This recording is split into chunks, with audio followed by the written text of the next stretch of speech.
Poy, bakit? Alis ng mami mo? Mamaya pa yan. Bukas pa yan na alis ang mami mo. Kabantay ka na naman eh. Oh? Alalalala. Alalala, ang asong makulit na yan. Akala niya alis na kayo. Aalis na naman. Gusto niya naman. Bakit? Sasama ka? Sasama ikaw. Talaga naman. Marunong ka na. Alam niya pag bit-bit kong bag. Nagagayak na naman ito. Sabi niya na, busog ka ba?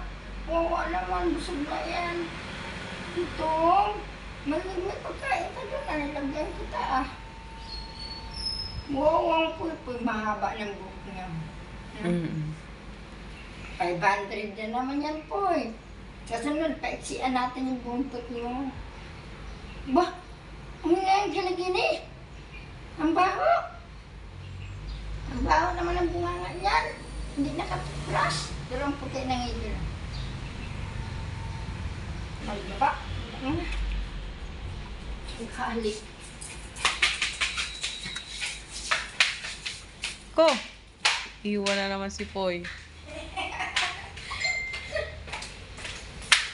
Nasunod talaga siya. Oh.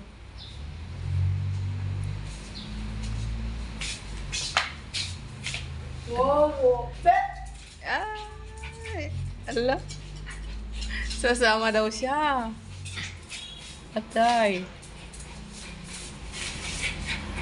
Sama kay Mami, Poy. Hindi, mamaya pa po, mamaya pa. Wala pa yung ano mo, yung tatay. Yung tatay mo lang. Pero kaalam niya talaga. Bye-bye na. Bye-bye. Ala, ayaw talaga. Oh, dyan na lang muna kayo.